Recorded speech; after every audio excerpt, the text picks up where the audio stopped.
Welcome, I'm Dr. Matt Bergman. The Human Connectome Project was a fascinating project that took 5 years, $30 million, and 10 institutions collaborating together to map out the human brain and over 1,200 adults. And what they found is that variability is indeed the rule. In fact, our brains are so different, much like our fingerprints. There were things that they found that this idea of neuroplasticity, meaning we can rewire our brains and change our brains over time, is also very much true. And they're still unveiling all of the different insights about the human brain, which we're going to hear for years to come. Researchers at CAST have also found that the brain is highly variable. And even though the way that we learn is as different as our DNA or fingerprint, there are three ways that we're the same. And that is that there are three different brain networks associated with learning, right? So if this is my brain, this back part of the brain right here is known as the recognition network. It's responsible for the what of learning. So whenever we learn something new, we're using our senses, our background experiences, to build meaning and understanding. We're trying to make connections to previous events. We're trying to understand what we're seeing, hearing, feeling, etc. The middle part of the brain right here is made up of the affective networks. It's where they're responsible for the why of learning. Teaching and learning is a very emotional act, and this part of the brain is responsible for the fight, flight, freeze response, the amygdala, the emotions, our interests, things we're not interested in. One thing that stands out in particular is that if a learning environment isn't safe or an activity isn't safe for students, well, they're not going to learn because that fight, flight, freeze response is going to be activated. Then you have the very front part of the brain, and that's responsible for the how of learning, or the strategic networks. It's where our prefrontal cortex is and what we use to demonstrate our knowledge or our skills. I'm going to give you an example right here of all of these networks in this activity. So we're going to use the back part of our brain, the recognition network, for this exercise. So imagine that we're learning something for the very first time, and I bring in this picture here, and I have you try to identify it. What exactly is it? You might think, well, it looks almost like a fetus or beeswax or maybe an ear, maybe a part of the human body. You're not exactly sure. You're trying to make those connections. Well, I might give you another clue, right? I might give you this sound. What does that sound like? It sounds like something moving, something popping, something maybe rubbing against something else. What exactly is that? So you're starting to formulate, okay, what are these two things together? Now I'm going to give you this video. And with this video, you're going to probably put together all three. So let's check it out. Nice.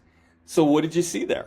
Popcorn, right? So popcorn is our clue right here. And we've used all three of these examples right here to construct meaning of what popcorn is, right? If we were in a physical classroom, I might bring in actual kernels. There might be a lot of different things that we can do to help solidify what this is. But let's take it a step further. Let's say that we want to also help you make an emotional connection with learning, because when we make an emotional connection to learning, to a topic, we actually can remember it better.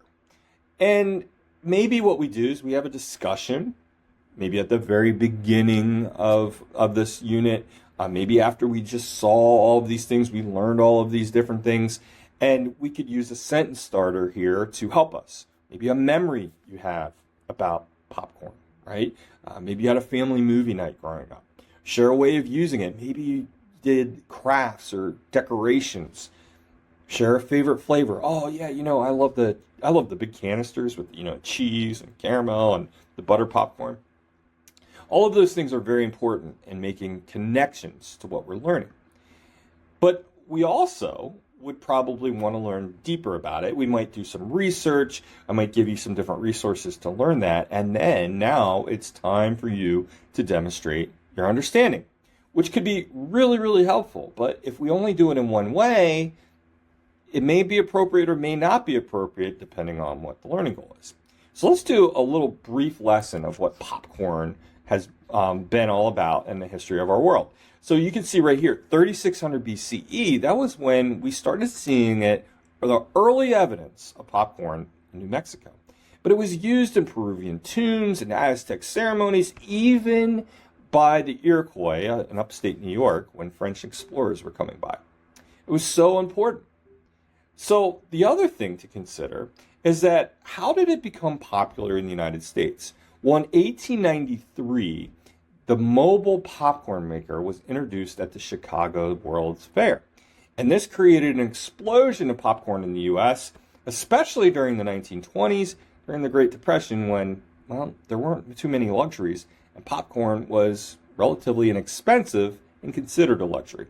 Well, after the 1940s, when World War I and World War II had concluded, we start seeing more and more people going to movies, and the movie industry explodes. And it pairs up with popcorn. And then what you start noticing is, though, in the 1980s, when people have access to VHS tapes, eventually DVDs, and then Netflix, well, the popcorn industry took a hit. And so now you're starting to see the microwave popcorn industry take off. All of these things are really important. So let's imagine that you've researched this and you've done all these things, and now it's your turn to demonstrate what you've learned. This right here is an example of a Google slideshow presentation where you can click and drag these different objects and put it on a timeline. That might be very well appropriate. Or maybe it would be appropriate to research one of the events and create an infographic, maybe even a podcast or a video. The point is that what your goal is should allow you to have some flexible options. So we've used all three of those brain networks to help make meaning of what popcorn is all about. And that's what's really important when using universal design for learning to design for students. So instead of saying, oh, the affective network or the recognition network or strategic network, Cass came up with three principles that we can use to help students in learning. We can provide multiple means of engagement. We can look for different ways to engage our students. Example of the different sentence stems, maybe giving different options. That's really important. We can provide multiple means of representation. So you can see that I gave you some different ways of doing that through the picture, through the audio, and also the video. And then multiple means of action expression. There might be some different ways, depending on the learning goal, that we could demonstrate our knowledge. And we'll get into more areas of what do you do if it's not flexible. You might be thinking, this is learning styles. It's learning styles, right?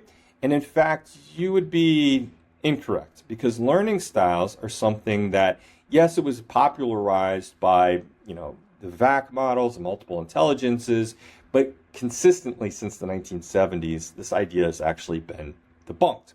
If you're thinking, what is VAC? Visual learner, auditory learner, kinesthetic learner.